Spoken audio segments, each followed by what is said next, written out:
자, 2020년 10월 26일 중수돌이 주식공부방 시황 분석 시작하겠습니다. 자, 오늘 코스피는 0.72% 하락을 했고요. 그에 반해서 코스닥은 3.71% 하락을 했어요.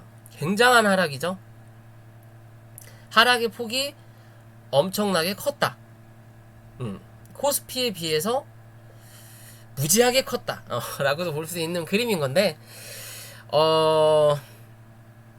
최근에 시장의 흐름을 보면 기존부터 제 방송을 꾸준하게 보셨던 분이라면 아시겠지만, 코스피와 코스닥의 갭 차이가 너무 많이 나요.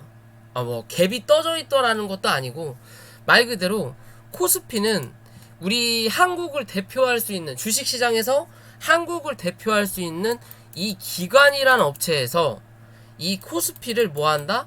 방어를 해준다. 방어를 해주고 있다. 그에 반해서 코스닥은 이 한국을 대표하고 있는 기관이란 업체에서 전혀 방어를 하지 않는다. 그렇다면 이 주식시장에 외국인, 개인, 기관이 있다면 코스피의 주 거래원은 외국인, 기관, 개인이에요. 그에 반해서 코스닥의 주 거래원은 개인, 그리고 외국인과 기관이에요. 코스닥은 기관이나 외국인은 그렇게 큰 차이가 없거든요. 종목에 따라서 차이점이 있다라는 거고, 특히 중소형주 어느 정도 성장성이 있고 실적이 좀 받쳐주고, 반도체나 IT 그런 쪽으로 기관이 어느 정도 매수를 해놓은 부분은 있지만, 이 코스닥이라는 게 우리가 쉽게 표현할 때 잡주라고 얘기를 하잖아요. 그런 잡주에는 개인들 물량이 좀 많이 남아있고, 그에 반응이 개인 물량에 비해 외국인하고 기관의 물량이 좀 적은 편이다. 그렇다면 지금 현재 시장에서 코스피 같은 경우는 외국인이 팔 때 기관이 받아준다라는 거, 기관이 팔 때 외국인이 받아준다라는 거. 즉, 이 기관이 눈치라는 걸 보고 외국인이 팔 것 같을 땐 지들이 받아주는 거고, 외국인이 사주는 시점에는 지들이 받았던 물량을 어느 정도만 정리를 해주면서 주가를 올려준다라는 거예요. 즉, 시장 자체가 누군가는 팔아야 누군가는 받아주는 거니까. 그죠? 그래야 일이라는 거래가 성립되는 거잖아요. 일 거래량. 누군가 팔지도 않고 누군가 사지도 않는다면 거래량 자체가 나타나지가 않는다라는 거예요. 부동산하고 별 차이가 없다라는 거죠. 그렇게 보면. 그러면 코스피는 그런 기준을 잡고 있다라는 거예요. 즉, 한국을 대표하는 기업들이 코스피에 상장돼 있다. 그 첫 번째, 삼성전자죠. 삼성전자가 코스피에 거진 40%의 지분을 가지고 있어요. 즉, 삼성전자가 버티면 코스피의 하락률은 그렇게 크지 않다라는 기준인 거고, 그에 반해서 코스닥은 기준 잡아서 코스닥을 대표한다라는 기업이 없어요. 예전엔 있었죠. 어디? 셀트리온. 근데 어느 정도 시총이 차니까 어디로? 코스피로 데려가 버리죠. 왜? 코스피는 상장 폐지가 없으니까. 실적이 나오지 않더라도 폐지될 일은 없으니까. 불안감이 적다라는 거죠. 그렇기 때문에 대부분 코스닥에서 어느 정도 시총을 올려놓으면 다 코스피로 가려고, 그러려고 코스닥에서 시총을 올리는 기업들이 굉장히 많아요. 안정적이게 가려고. 왜? 당장 내일에 우리 회사에 명패라고 해야 될까요? 그러니까 회사의 존폐 여부를 알 수 있는 사람은 없어요. 사장이라고 하더라도 항상 회사를 설립을 할 때 창대한 꿈을 가지고 설립을 하죠. 올해 계약 몇 건, 앞으로 이거 계약할 게 있어서 내가 회사를 차렸어. 이것만 잘 되면 우리 대박 나는 거야. 다들 그렇게 얘기하시는데 그런 대박은 일부분이라는 거죠. 어느 정도만 있다라는 거죠. 그러면 안정적인 데를 다 찾아간다라는 거예요. 그러면 우리가 지금 코스닥에서 그래도 코스닥을 대표할 수 있는 기업 뭐 현재 시총이 많이 올랐던 시젠, HLB 뭐 기타 등등이 있긴 있지만 코스닥 하면 생각날 수 있는 기업들이긴 하지만 그 기업들 자체가 대단하진 않다라는 거예요. 왜? 실적이 엄청나게 받쳐주는 기업들이 아니니까. 단발성인 경우도 많고, 시젠 같은 경우는 코로나로 살아난 회사라고 볼 수 있죠. 요새는 광고도 나오더라고요. 돈 벌어가지고 영업이익을 20년치인가를 1년에 다 벌어놓은 거기 때문에, 그래서 그런지 몰라도 기존에 전혀 나오지도 않던 광고가 나와요. 그만큼 돈을 벌었다라는 거죠. 그런 기준이 되는 건데, 현재 이 기관이라는 그 대한민국을 대표하는 뭐 업체라고 해야 되기도 애매하지만 그냥 관이죠. 관계부처에 있는 애들이 모여있는 뭐 기관이라고 할 수 있는 건데, 뭐 거기 연기금 투신 뭐 기타 등등등 증권사 등등등 다 들어가 있긴 하지만 얘네들이 코스닥을 받쳐줄 생각이 없다. 그렇다면 현재의 기준에서 강하게 하락을 할 때는 누구? 개인이 받아요. 왜? 단기적으로 급하게 떨어지면 내가 눈여겨보고 있던 최근에 상승을 강하게 했던 종목이 눌릴 때는 기술적이라도 반등이 나올 수 있다라고 판단을 하기 때문에 밑으로 강하게 눌렸을 때 낙폭가대라고 생각을 해서 물량을 받아준다라는 거예요. 여기 그에 반해서 최근에 이 흐름 자체가 여기까지는 여기랑 별 차이가 없어요.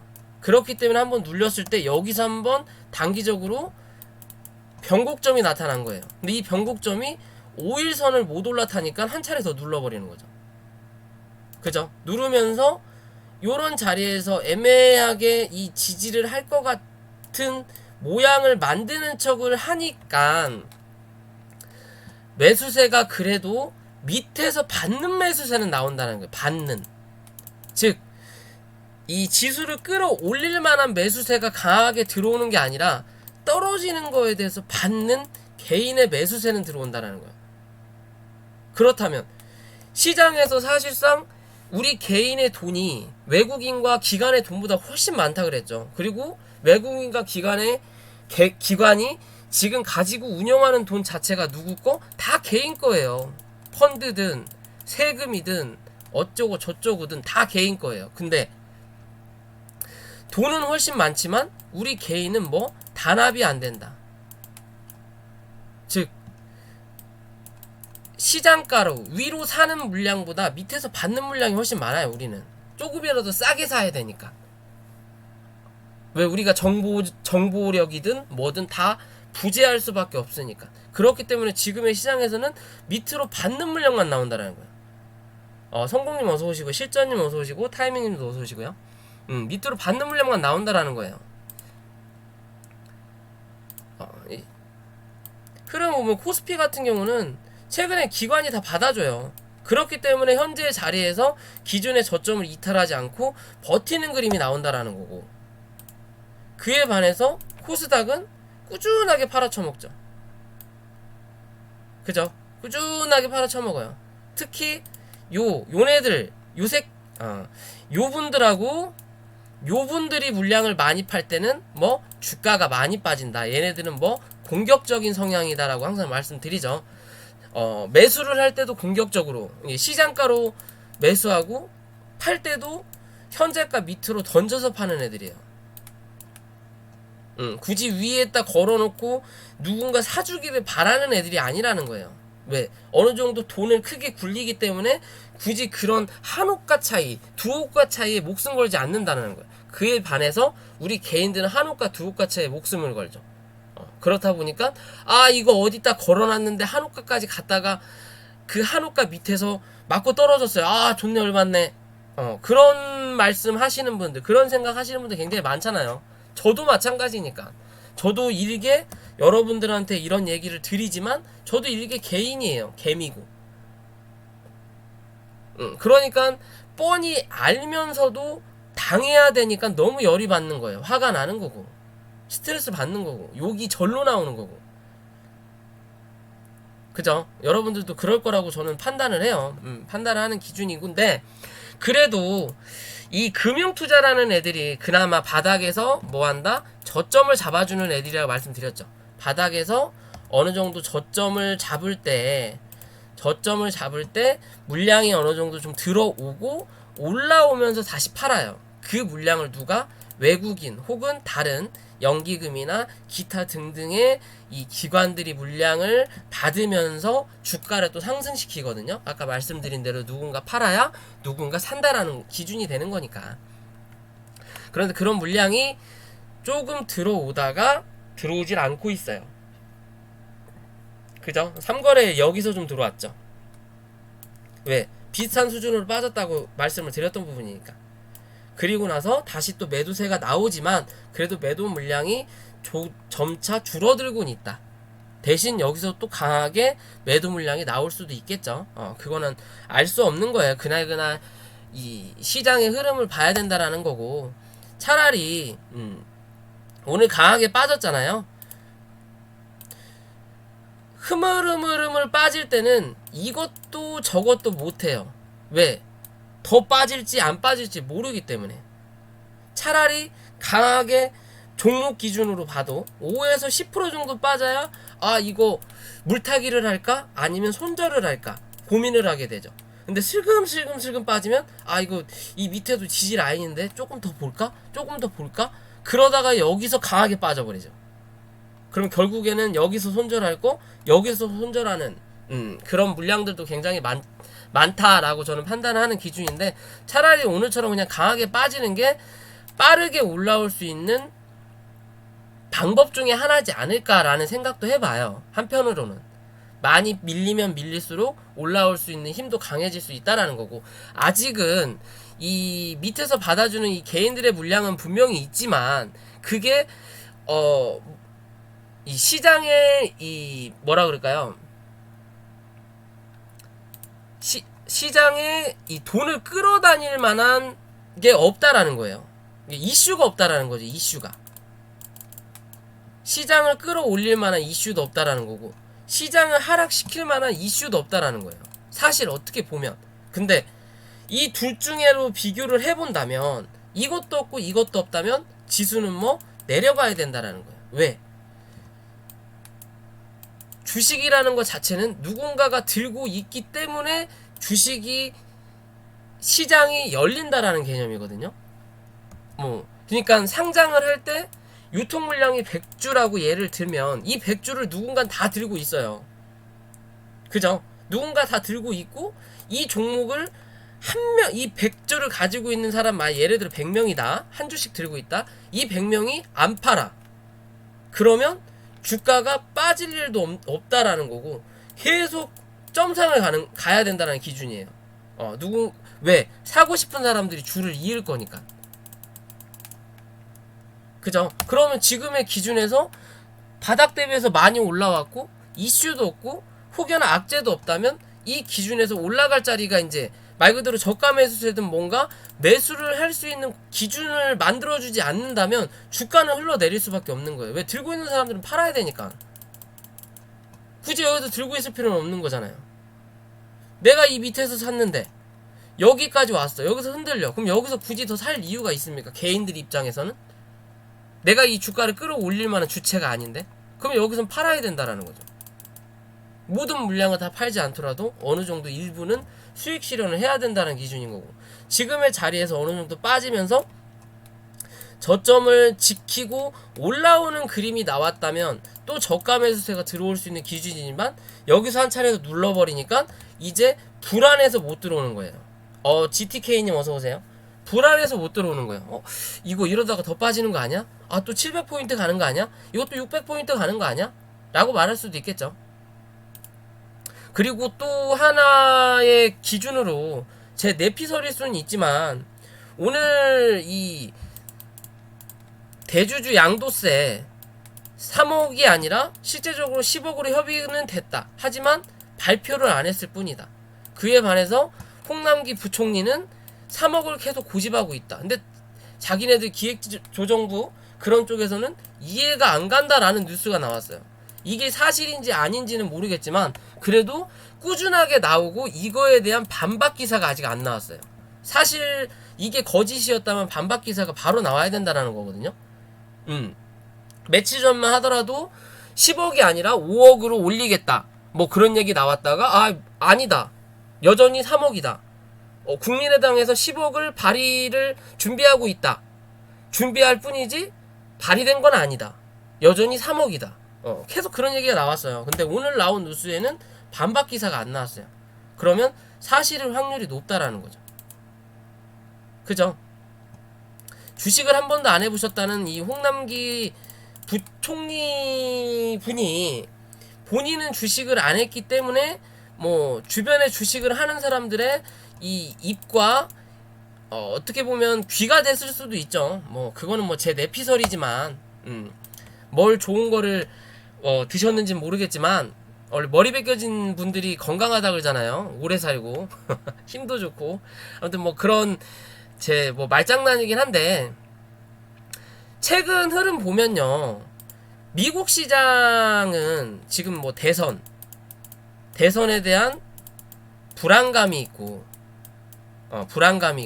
또 이 대선 전에 추가 부양책이 될 거냐 말 거냐의 관점이에요.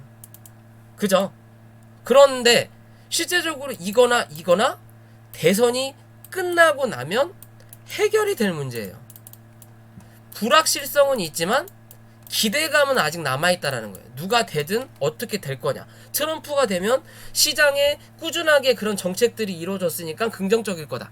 바이든이 되면 혹시나 시장이 떨어질 수도 있겠다. 왜? 기존의 정책과 다르니까. 그래도 한편으로는 크게 흔들리진 않을 거다라는 또 관점을 가지는 계신 분이 계시고 이 추가 부양책에 대해서는 대선 전에는 어려울 수 있다. 전에는 어려울 수 있다. 그럼 후에는 가능하다라는 존재가 있죠. 그렇다면 우리 한국은 추가 부양책을 더 낼 것도 아니고 왜? 경제 자체가 별로 안 좋으니까. 그러면 금리 동결이라도 해야 시장에 긍정적인 영향인데 금리 동결도 할 것도 없죠. 뭐 내릴 거 오를 것도 없죠. 1%대인데 뭐 지금. 그리고 미국에서 금리 동결을 추가적으로 발생을 시키지 않는 이상 우리 한국은 뭐 한다? 눈치 본다. 절대 먼저 금리 인하는 하지 않는다. 잘해야 뭐 동결이다. 그럼 남아있는 건 대주주. 그나마 기대라고 하긴 그렇지만 원래 10억이었던 거를 3억으로 줄인다고 말만 나왔다가 결국에 그냥 10억으로 가는 거예요. 아무것도 아닌 거예요. 사실 보면 기대할 것도 아니고 뭣도 아니고 20년 전 30년 전에는 25억이었습니다. 뭐? 대주주 이 양도세 기준이 10년 전만 하더라도 25억인가 였을 거예요. 아무튼 10년 전 뭐 20년이든 25억이었어요. 근데 이걸 계속 줄이고 있는 거죠.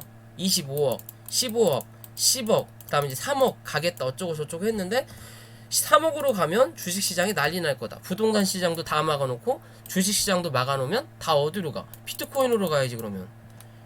그래서 최근에 비트코인주들이 올라오는 거예요. 왜? 시장이 장난치니까. 그리고 이 장난의 주체가 누구야? 기관이죠. 실제적으로 현재 유럽이나 미국의 코로나가 엄청나고 우리 한국은 그나마 많이 줄었죠. 뭐 그냥 평상시랑 별 차이가 없죠. 놀 사람들 다 놀고 술 처먹을 분들 술 드시고 룸사롱 가실 분들 가시고 클럽 가실 분들 가시고 또 한번 터지기 전까지는 뭐 그냥 그러려니 하신다라는 부분인 건데 그러면 실제적으로 외국이나 만개 외국 미국이나 유럽이 하락을 하고 우리 한국이 위에 있어야 되는데 지금의 모양은 전혀 반대예요. 미국 시장은 불확실성 남아있고 대선도 남아있고 하지만 전고점을 넘기기 전에 현재 박스 구간이에요. 버티고 있다라는 거죠. 한 번 더 올라갈 수 있게끔 분위기를 만들고 있다는 거예요. 오늘 하루 개파락이 떨어지면 한 차례 더 저점 테스트를 하겠지만 갭 상승이 나오면 한 차례 더 튀어 오를 수 있다라는 기준이 나오거든요. 그에 반해서 우리 한국은 악재가 될 거는 없다. 근데 호재가 될 것도 없다. 그러면서 눈치를 본다. 그러면서 전혀 이것저것 없으니까 명분을 만드는 걸 대주주 3억이 발목을 잡는구나 라는 식으로 명분을 만든다. 그리고 실제적으로 외국 말 그대로 유럽이나 미국이 코로나든 뭐든 더 위험한 상태다. 그러면 이 주가가 외국 미국이나 유럽의 주가가 더 빠져야 되는데 버티고 있다. 그리고 한국에 와서 외국인도 매도를 한다. 근데 오전에는 팔고 오후장에는 꼭 어느 정도 낙폭을 맞춰준다. 이게 뭐 천억 판 걸 종가상은 300억이나 500억 그 정도로 낮춰진다는 거예요. 오전에 강하게 팔고 오후에 어느 정도 땡겨준다라는 거죠. 횡보를 하면서 한 번 더 밀더라도 땡겨준다라는 거예요. 매도 물량이 조금은 줄어든다라는 관점이거든요. 그에 반해서 이 기관이란 분들은 매도세가 꾸준하게 상승하죠. 그죠? 즉 얘네들은 뭐 알고 있었다. 뭐를? 대주주 10억이 유지된다라는 걸 알고 있었다. 우리 개인들만 몰랐다. 그걸 빌미로 주가를 한 차례 밀어놓고 밑에서 어느 정도 물량을 이제 만들어서 한 차례 올라올 수 있는 그림을 만들 수 있겠다라는 기준이 나오는 거예요. 그러니까 명분을 어떻게든 만들어서 누르겠다라는 기준인 거죠. 실제적으로 한국의 지수가 올라가면 당연히 우리나라 대표하는 기관, 개인이 좋아야 되는 거예요. 현재 공매도가 금지가 돼 있으면 얘네들도 주가를 올려야 수익을 날 수 있는 구조인데 이걸 계속 끌어내린다라는 건 얘네도 손해를 봐야 된다는 게 맞거든요. 사실 보면. 근데 그건 모르는 거죠. 어떻게든 뭐 공매도를 하고 있을지. 그러면 만약에 이 사실을 얘네들이 알고 있었다면 정부에서도 얘네들이 공매도 치는 거를 눈 감아 주고 있었다라고 밖에 볼 수 없는 거예요. 왜? 둘이 짜고 치는 거니까. 부총리라는 사람이 지금 현재의 상황을 만들어 놓은 장본인이 된 거니까 어떻게 보면. 그럼 짜고 친다라는 거죠. 제가 보는 기준은 그래요. 저는 뭐 말 그대로 그냥 밑에 있는 개인이라서 그런 말씀을 드릴지 모르겠지만 제가 보는 기준으로는 그래요. 그렇다면 그럼 이제 다시 10억이다 라고 해서 이게 어느 정도 해결이 된다고 하는 이거를 다시 명분으로 주가를 올릴 거냐. 그게 아니면 별의별 호재가 나오든 안 나오든 주가는 내려앉을 거냐의 관점이거든요. 말 그대로 얘네들은 지들이 원하는 방향으로 밀고 내려가는 거예요. 어디서부터? 여기서부터 다. 여기 다 기관이거든요. 요때는 우리 한국만의 문제. 뭐? 코로나가 300명이 넘었다. 집단 감염. 그죠? 그걸로 내렸잖아요, 여기가. 여기는 우리 정은 씨가 죽었다. 그죠? 다 이게 우리 한국만의 그냥 저거였어요. 말 그대로 외국인은 그냥 그걸 이용해서 단기적으로 먹고 팔고 하면서 단타 수익을 내고 있는 거예요. 그에 반해서 기관은 꾸준하게 판다라는 거고.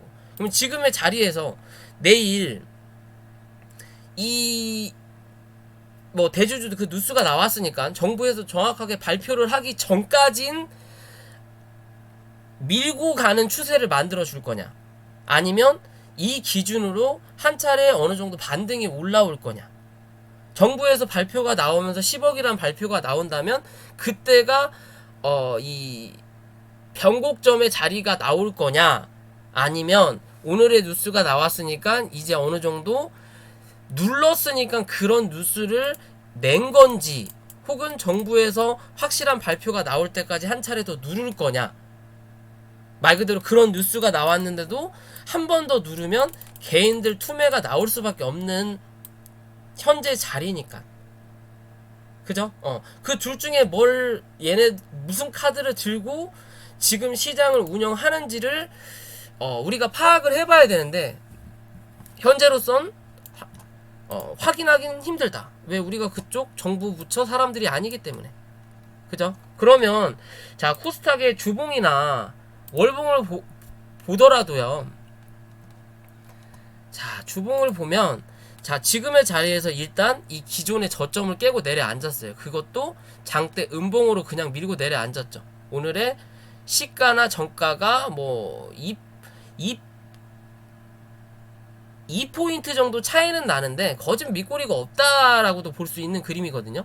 그럼 여기서 한 차례 더 눌린다면 765포인트 정도에서 지지를 받을 확률이 있어요. 기존의 이 주봉상의 흐름을 보더라도 여기서 한 차례 이렇게 올라와서 눌렀고 그 다음에 한 차례 올라와서 누른 자리가 여기, 그리고 나서 올라오면서 여기서 한 번 더 저항을 받았거든요. 그리고 나서 이제 쌍바닥 비슷하게 짝꿍댕이를 만들어 놓고 올렸단 말이에요, 차트를. 그죠? 그러면 요런 자리가 하나의 지지가 나올 수 있다. 그러면 765포인트에서 혹여나 뭐 약간의 투매든 아니면 개인들 물량이 좀 더 나오는 것까지 생각한다면 755포인트까지는 지지를 해줘야 돼요. 요런 자리가 되겠죠. 일단 요 자리는 깨졌으니까 제껴놓고 보기 편한 걸로 갈게요. 요런 자리가 나온다라는 거예요. 그리고 요런 고점 자리가 기존에 상승을 했을 때 올라왔던 이 고점 자리, 겹치는 자리, 여기 혹여나 조금 더 밀리더라도 요런 자리까지는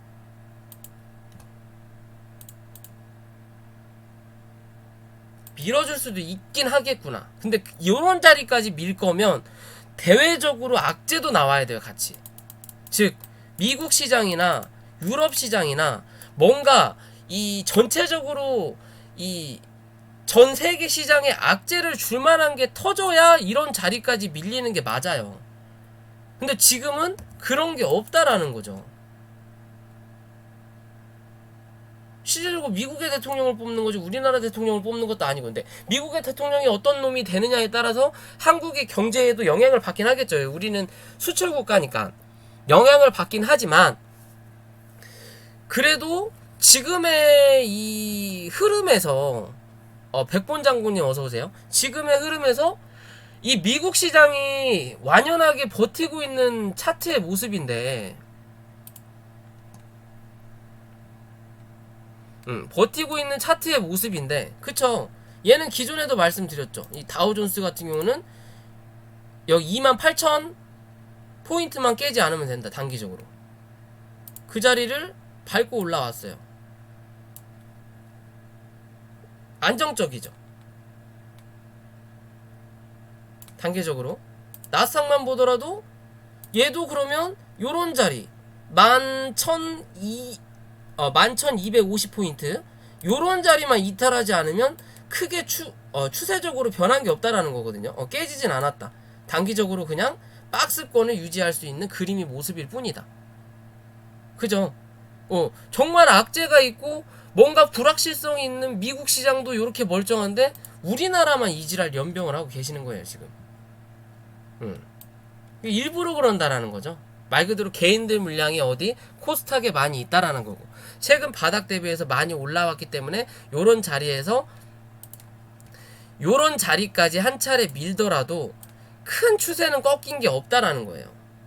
단기적인 추세는 꺾였지만 장기적으로 봤을 때는 요런 자리만 지지를 하더라도 이 전체적인 흐름을 봤을 때 꺾이는 부분은 아니라는 거예요. 여기서 한 차례 눌러놓고 횡보하다가 다시 올라올 때 고점을 맞고 떨어지는 그림이 나오면 단기적으로 박스권이 나오겠구나 라는 기준인 거고, 그런 박스권에서 하단에서 노는 시간이 많아지면 한 차례 눌리겠구나, 그때는 뭐 추세가 이탈되는구나 라고 생각할 수 있는 건데, 큰 그림으로 보면 요런 765포인트에서 뭐 750포인트까지만 볼게요.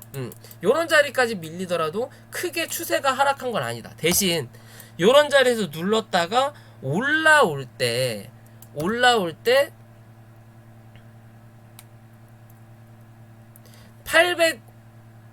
805포인트 혹은 815포인트 위로 올라타는 그림이 안 나오면 그게 더 위험한 거예요. 뭐? 다시 한 차례 추가 하락을 생각해 볼 수도 있는 자리다. 이해되시죠? 월봉의 기준으로 말씀드리는 거예요. 그리고 주봉이구나. 금방께 주봉이었네요. 월봉을 보더라도 요런 자리가 755포인트예요. 어차피 월봉하고 주봉하고 날짜가 다르기 때문에 약간의 고점의 위치가 살포시 다르긴 하지만 그래도 대략적으로 받아줄 수 있는 자리가 아까 765포인트 얘기했죠. 그러면 위로 올라가는 차트 기준으로 굳이 내려앉으면서 올라왔던 차트 기준을 보지 말고 올라가는 차트에서 기준을 본다면 지금의 자리에서 그러니까 3월달 기준으로 해서 양봉을 뽑고 윗꼬리가 조금씩 늘어나면서 매도세가 좀 나오는구나. 그러고 나서 여기서부터 다시 짧아졌죠. 짧아지고 길어지고 하락을 했다라면 요 자리에서 그나마 가장 길었던 자리가 요 자리예요. 이 자리가 어디야? 765포인트예요. 그러면 이런 자리에서만 지지가 나온다면 다시 한 차례 반등은 나올 수 있다. 대신 그 반등이 못해도 뭐 해야 돼? 이 몸통은 넘어서야 된다라는 거예요. 그게 820포인트예요. 그래서 815포인트까지는 최소한 올려다 놔야 된다라는 기준으로 말씀을 드리는 거예요. 이해되시죠? 그럼 실제적으로 우리가 이 매매법을 볼 때도 이 장대 양봉, 장대 음봉 혹은 피레침 기준으로 확인을 한다면 그나마 장대 양봉이 나왔던 자리가 요 자리예요. 거래량이 많든지 적든지 간에. 그러면 이 장대 양봉을 기준으로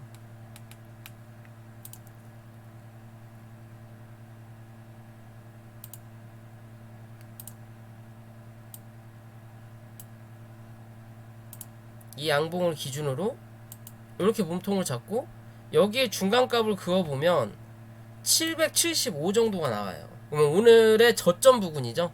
그죠? 그러면 내일 당장 아까 말씀드린 것처럼 갭 상승이 어느 정도 일어나면서 지금 그림을 보면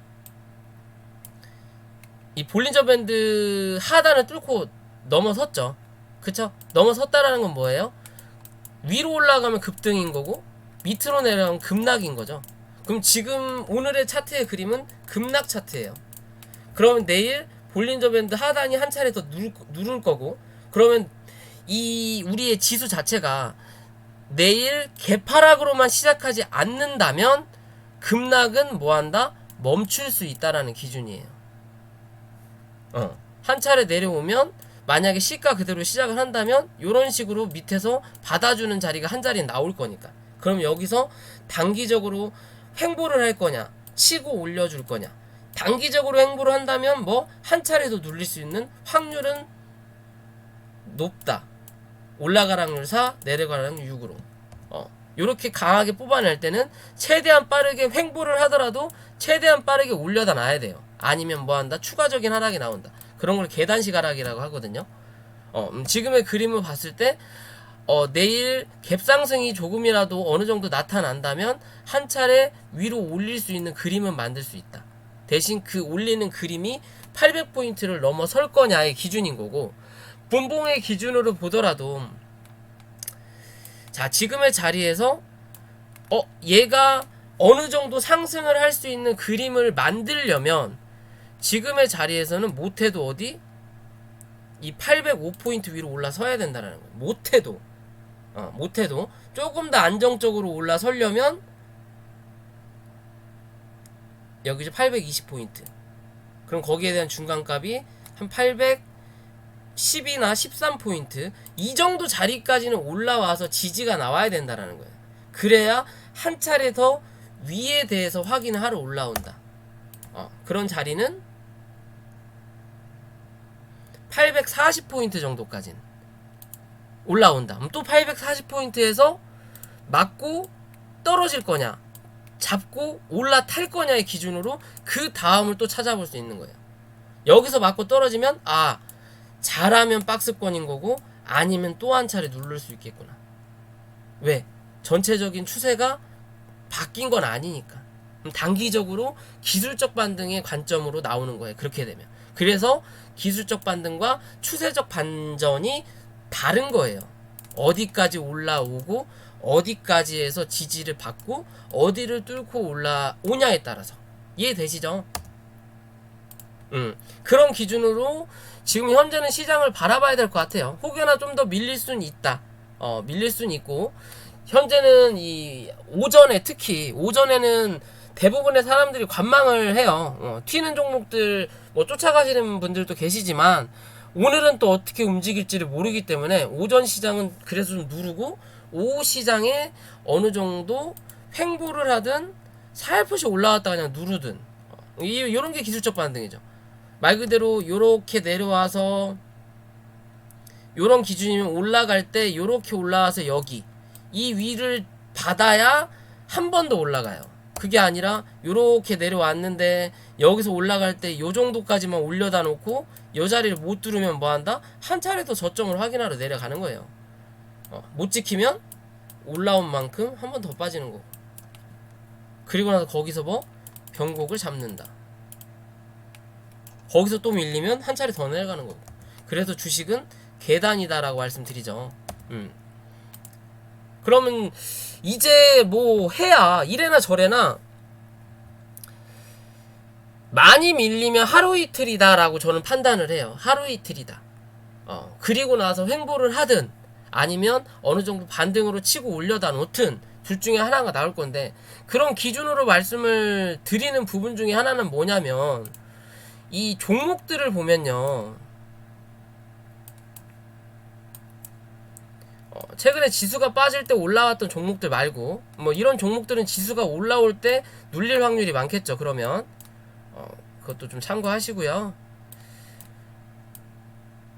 종목들을 보면 그래도 코스타 위주로 보면요, 시젠도 그러려나? 시젠을 먼저 하나 볼까요? 시젠도 그래 대표 기업이니까.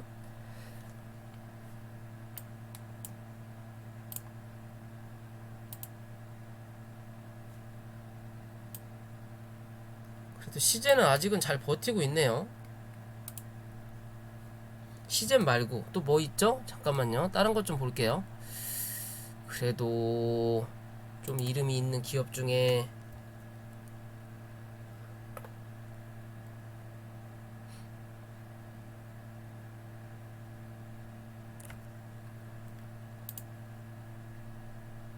얘는 올라오는 자리고, 신풍? 신풍이랑 신일 그런 걸로 볼까요? 신풍제약. 자, 신풍제약도 시장에서 강한 종목이에요. 얘도 아직은 강한 종목이에요. 얘는 눌리지가 않으니까. 근데 일반적인 그냥 다른 종목들을 보면, 신일제약, 자 요런 종목들 보면요, 자 보세요. 월봉상회나 주봉상회나, 주봉상은 조금 애매하죠. 아직 애매하긴 하지만 월봉상에 보면 기존의 상승을 강하게 뽑아놓고, 이 뽑았을 때 월봉상은 당연히 봉이 하나니까 이게 짧은 기간 안에 올라왔다는 거죠. 3개월이나 4개월 안에 큰 상승을 냈다라는 기준인 거고, 그 상승을 내고 나서 눌릴 때 보면 지지받을 수 있는 자리가 어디예요? 이 봉만 봤을 때는 확인이 안 되잖아요. 그러면 그나마 지지를 할 수 있는 자리가 요런 자리예요. 그죠? 요런 자리예요. 혹여나 많이 밀리더라도 처음에 윗골이 달았던 요런 자리, 월봉의 기준인 거고, 주봉으로 돌아왔을 때도 주봉상에도 지지받을 자리가 내려앉으면서 없어요. 이평선 말고는. 그러면 이 이평선이 그나마 존재하는 자리가 요 자리라고 생각을 하고, 윗꼬리를 달았던 자리는 요 자리인 거고, 그리고 기존에 고점을 만들었던 자리가 요 자리인 거예요. 그죠? 거진 다 내려왔다라는 거죠. 지지받을 수 있는 자리까지, 밀을 수 있는 이게 밀 수 있는 자리까진 거진 다 밀어놨어요. 정말 시장에 기존에 요렇게 올라오지 않았던 종목 말고는 어느 정도 상승을 냈던 제약바이오 섹터는 웬만해선 다 누를 수 있는 자리까지 다 눌러놨어요. 다 누르되 완전히 추세가 꺾여서 처박는 구간이 아닌 자리까지는 다 갖다 놨어요.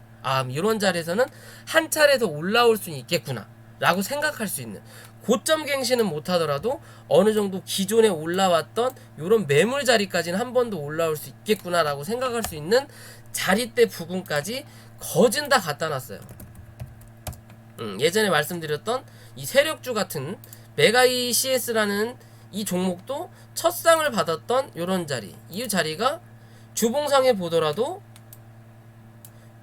강하게 거래량 들어오면서 슈팅 나왔던 자리, 그죠? 월봉상은 조금 갭이 있지만, 그죠? 주봉이나 일봉상에서는 어느 정도 지켜줄 자리, 혹여나 이 자리가 깨진다 하더라도 요런 자리에선 또 지지받을 수 있는 자리. 그리고 또 뭐 있을까요?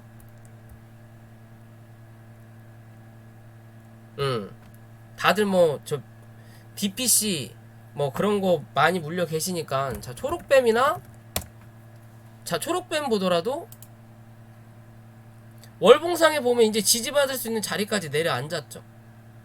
그죠? 다 지우고 이 봉 하나로 쭉 뽑았으니까 눌릴 때 요런 자리에서 지지가 한번 안 나오면, 근데 여기서 단기적으로 지지가 한번 나왔을 거예요. 안 나오면 요런 자리 아니면 요런 자리까지 한 차례 밀릴 수 있다라는 거거든요. 많이 밀리는 자리가 1950원대. 이 1950원대가 또 어디야? 기존의 상승을 시작할 때 한 차례 눌렀던 자리예요. 그죠? 그리고 DPC를 보더라도, 자 월봉상에 내려올 수 있는 자리대까지, 이평이 있는 자리대까지 다 눌러놨어요. 주봉상도 매한가지. 그리고 주봉상이 또 지금의 자리, 기존의 고점 만들고 올라왔다가 옆으로 눌렀던 자리, 일봉상에도 올라왔다가 눌렀던 자리, 한 차례 더 밀리면 요런 자리까지 한번 밀릴 수 있다 그랬죠. 한 9,300원대 정도까지, 9,100원대 되겠네요. 요런 자리까지 다 내려왔다라는 거예요. 기존에 들어왔던 물량에 비해서 뭐 어떤 미친 분이 설거지가 나왔네 어쩐나 하는데, 설거지 차트를 안 보신 분들은 뭐가 설거지인지를 몰라요. 설거지도 해본 사람이 설거지를 하는 거지, 평상시에 설거지를 한 번도 안 해본 사람이 설거지를 운운한다라는 것 자체가 어디서 뭐 말도 안 되게 뭐 못된 것만 배워가지고 어디서 주워 들어가지고 그게 당연한 것처럼 내가 아는 것처럼 설명하시는 분들이 계시는데, 그런 분들은 좀 주식을 안 하셨으면 좋겠어요. 그런 분들 때문에 시장이 빠집니다. 남들은 이제 다 지지 자리 와서 여기서 버텨야 되는데 이런 데서 손절하시는 분들이에요. 그런 분들이 설거지 차트에서는 거래량이 터져서 동반합니다. 그게 끝나는 거예요. 예전 보면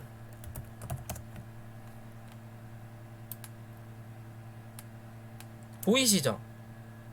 요런 게 설거지예요.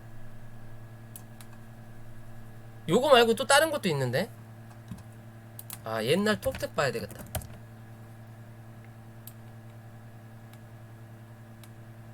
응? 톱텍이 아닌가?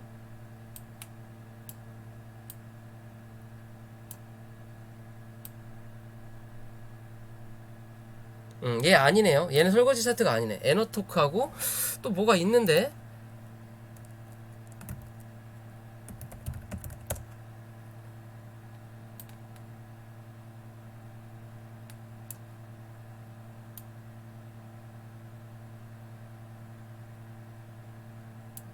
얘는 위에서 그냥 털고 나간 거고,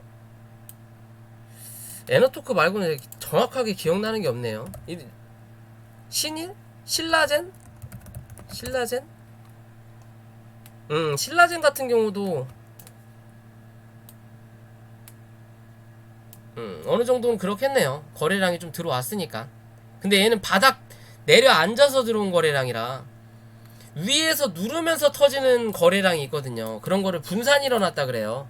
말 그대로 우리가 주가를 볼 때 밑에서부터 강하게 거래량이 들어오면서 장대 양봉이 쫙쫙쫙쫙 들어오면 상승 초입이구나, 이제 상승을 의미하는구나 라고 하듯이, 어느 정도 주가를 만들어 놓고 거래량이 터지면서 음봉이 빠지는 거는 분산이 일어났다 그래요. 분산 났다, 이게 쪼개졌다라는 거죠. 더 이상의 당장의 수급은 들어오지 않는다라는 기준이 되거든요. 뭐 에너토크 같은 거는 어느 정도 분산이 요때 일어났던 종목 중에 하나죠. 강하게 쌓아 붙였으니까. 이거 말고 또 있는데 막 차차차차 나오는. 그리고 최근에 트루인인가? 아닌데?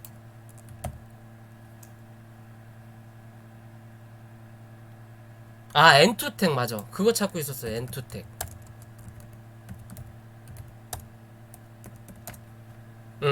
요런 차트가 분산이 일어나는 거예요. 쏟아 부어버리는 거. 이게 얘는 한 차례 눌러놓고 기술적으로 반등 만들어 놓고 눌러버린다라는 거거든요. 파동의 이론상으로는 파동은 다 나온 건 맞아요. 나온 건 맞지만 여기서 강하게 올라올 수 없다라는 거고. 그럼 결국엔 여기까지 버티다가 올라오다가 못 올라가니까 여기서 다 던져버리는 거예요. 요런 그림이 이 DPC나 초록뱀 같은 거에서는 나오지 않았다라는 거예요, 아직. 그럼 즉 못해도 기술적으로 반등은 한번 나왔다가 누를 땐 누르더라도 그때 설거지가 나오는 거지, 요렇게 다 눌러놓고 여기서 설거지가 나오진 않는다라는 거예요. 이해되시죠? 말 그대로 설거지를 하더라도 설거지할 때 콩고물이 붙어 있잖아요. 설거지를 이제 시작하려고 물을 부었어. 그럼 기름때라도 있죠. 그러면 먹을 거라도 나온다라는 거예요. 설거지가 끝나기 전까지는. 이해되시죠? 그런 기준으로 보셔야 돼요. 기관 물량 나왔더라고요. 동부제철이요? 동부제철은 너무 물량이 적은 걸 텐데. 얘는 아닌데요. 얘는 그런 차트가 아니에요. 아까 뭐 생각났다가 또 금방 까먹어버렸다. 동부제철 얘기하자고 내가 또 금방 까먹어버렸다.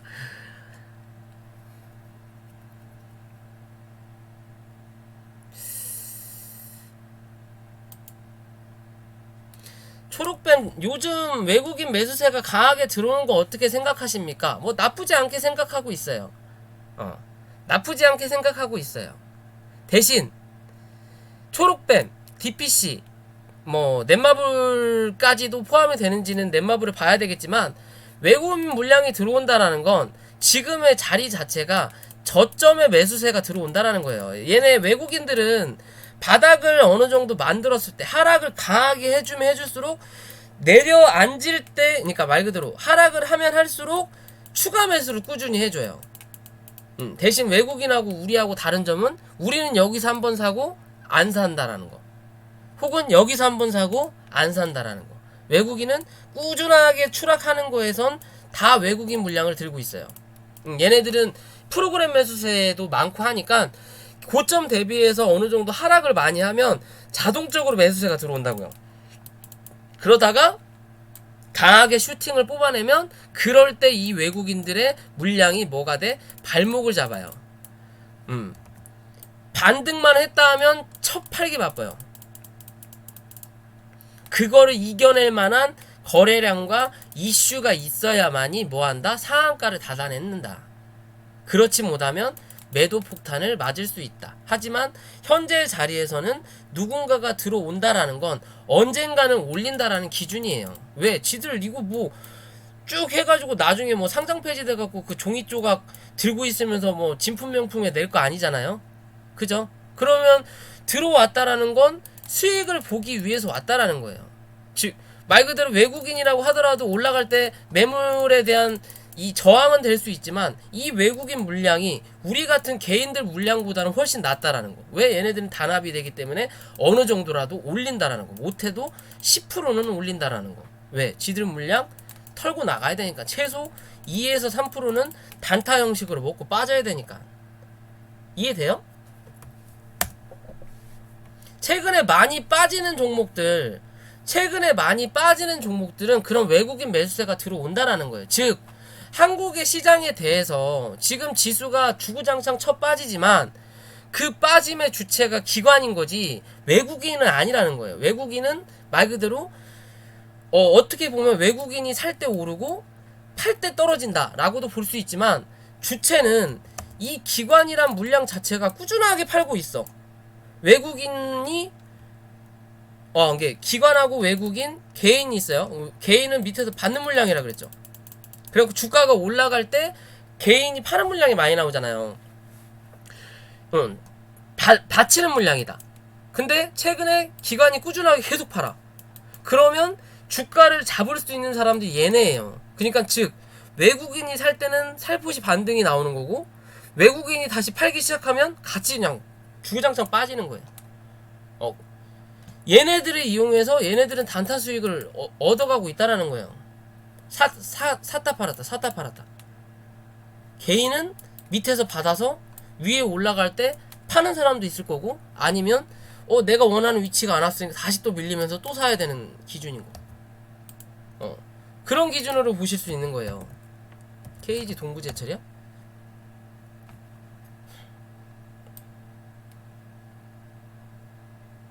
얘도 좀 떨어지긴 했는데 요건 조금 애매해요.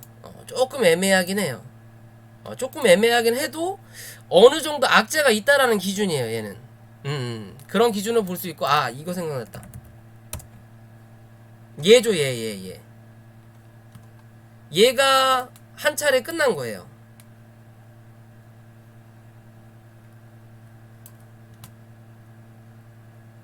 얘가 한 차례 끝난 거예요. 분산 터지면서 한 차례 올려다 놓고 다시 누르죠. 그리고 나서 이제 어느 정도 자리 잡아가는데 이 위로 못 올라타는 부분이 되는 거고, 어느 정도 이제 행보를 해줘야 된다는 거고. 맞다.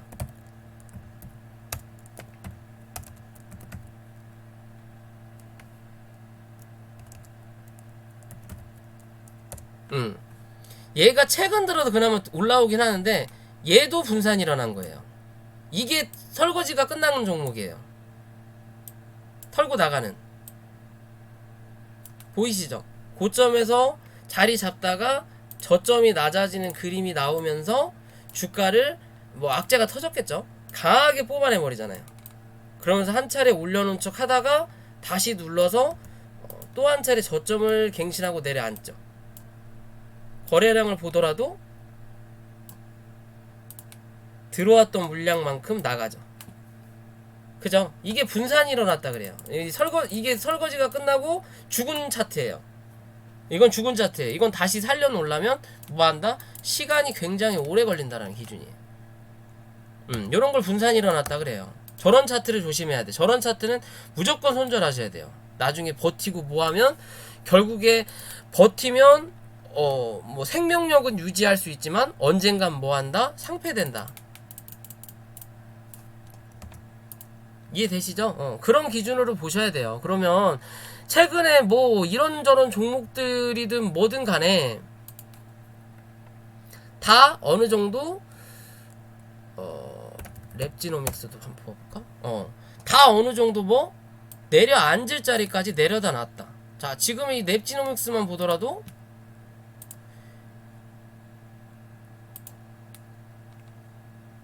요 자리 기준 보고 기후에 고점 만들었던 자리가 여기에요. 그쵸? 그리고 나서 강하게 여기서 뽑아냈죠. 급하게 올렸던 자리잖아요. 이 자리는 다 반납을 시킨다라는 개념이에요. 그럼 다시 이 자리까지 나왔죠. 그러면 그래도 밑에서 올라왔던 추세가 남아있기 때문에 얘는 살아있는 거예요. 어떻게 보면 얘는 이렇게 계단이 나온 거예요. 계단이 이렇게 올렸다가 한 차례 누르고 요렇게 올린 거거든요. 그리고 나서 다시 눌렀다가 이렇게 봐야 되겠다. 요렇게 혹은 이렇게 나왔다가 그리고 요렇게 갔다가 짧게 올렸다. 그래서 다시 한 차례 계단으로 내려앉았다. 어디까지? 이렇게 여기 계단 만들었던 자리까지 내려앉혀서 횡보를 하다가 뭐 했다? 한 차례 여기까지 또 한 차례 눌러주고 그리고 나서 또 한 차례 눌른다라는 거죠. 그러면 전체적인 큰 흐름을 봤을 때 여기서 빠르게 올리고 눌렀던 자리인 거고, 여기는 강하게 쏟아냈고, 기존에 그나마 자리를 만들어서 옆으로 횡보했던 자리가 요 자리인 거예요. 그러면 요렇게 계단을 만들 수 있다라는 거죠. 요렇게. 그러니까 한 차례 다시 요렇게 눌러놓는 거예요. 그러면 요렇게만 눌러놓더라도 그래도 안정적인 자리까지 안정적이다라는 자리를 보여줄 수 있다라는 거죠. 대부분 요런 자리대에 와 있다라는 거예요. 모든 종목들이, 웬만한 종목들은. 그러면 지수도 어느 정도 자리를 잡을 확률이 높지 않을까라고 저는 보는 거예요. 이해되시죠? 경남 파이프요? 얘도 분산이라기보다는 얘는 그냥 털고 나간 거죠. 얘는 뭐 많이 올라온 것도 없잖아요. 얘는 여기서 털고 나간 거죠. 얘는 털고 나간 거예요. 단기적으로 올라온 슈팅 자리를 여기서 털고 나간 거예요. 털고 나가고 한 차례 더 고점을 높여 놓고 윗꼬리 달고 밀렸다라는 건 여기서 다 못 털고 나갔으니까 여기서 한 번 더 털고 나간 거예요. 그러면서 질질질 흘러내려죠. 이제 다시 바닥까지. 여기서 매수세가 들어왔으니까 요 정도 자리대가 와 봐야 그나마 이제 저가 매수세를 조금씩 넣어줄 수 있는 자리구나라고 판단을 하는 거예요. 요런 건 분산이라고 하긴 그렇고 그냥 털고 나간 거예요. 털고 나갔다. 단기적으로 들어온 물량은 털고 나갔다. 왜? 넘겨야 될 자리를 못 넘기니까. 요런 자리 같은 경우도 여기서 내려앉았다가 올라와서 다시 눌렀던 자리가 여기잖아요. 그죠? 그러면 여기까지 눌렸어. 그럼 다시 올라올 때 요 자리 위로 지지가 나와야 된다라는 거고, 못해도 요 자리 위로 올려놔야 추세적으로 한 번 더 올라갈 수 있겠구나. 근데 그 자리를 못 올려놓으니까 그 다음날 한 번 더 도전을 해보는 거고, 그 다음날 도전이 여기까지도 아닌 요 자리에서 막혀버리니까 뭐 한다? 그냥 밀고 내려앉혀버리는 거예요. 아유 꺼져. 실패. 그게 다 털고 나가는 거예요. 상패될 차트는 아니죠. 글쎄요. 상패를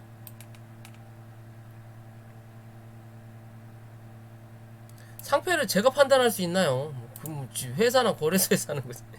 제가 상패를 판단할 차트는 아닌데, 뭐 그렇다고 해서 좋은 차트도 아니고, 그냥 그렇네요.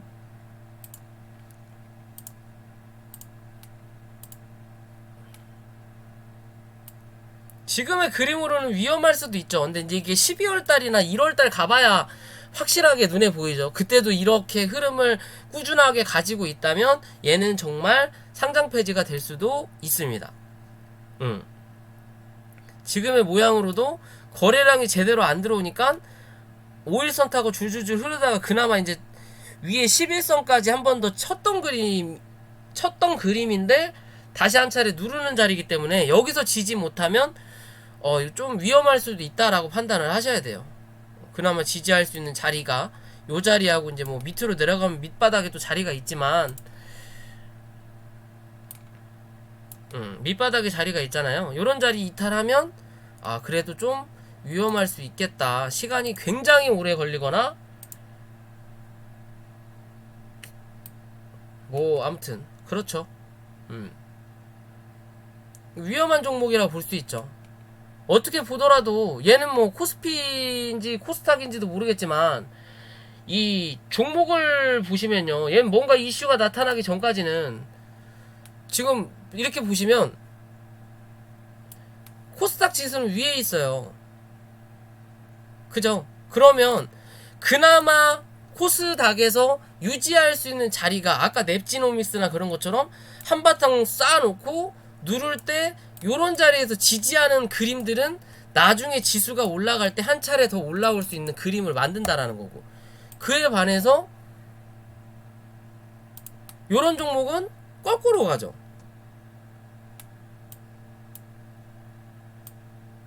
거꾸로 간다라는 거예요. 거꾸로 여기까지는 같이 빠졌다가 동일한 흐름을 만들었다가 여기서부터는 거꾸로 간다라는 거죠.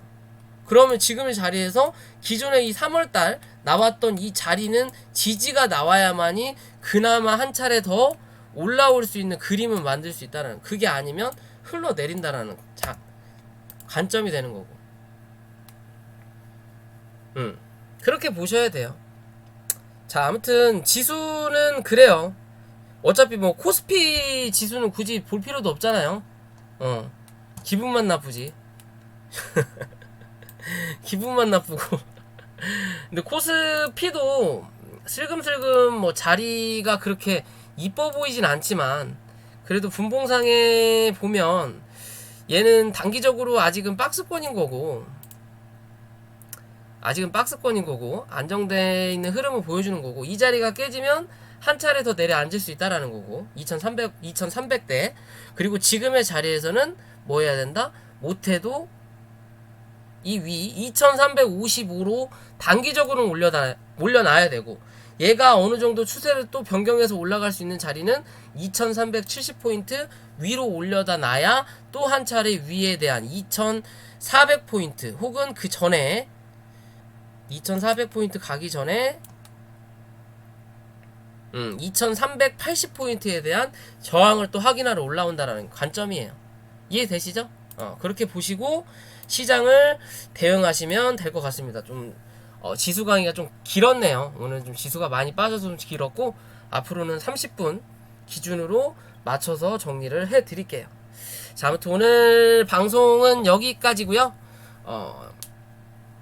뭐 영상이 도움이 되신다면 꾸준하게 실시간 방송 저녁 9시 반 월요일에서 목요일 하고 있으니까 많이들 봐주시면 감사할 것 같습니다. 구독과 좋아요도 부탁드리고요. 녹화는 일단 여기까지 할게요.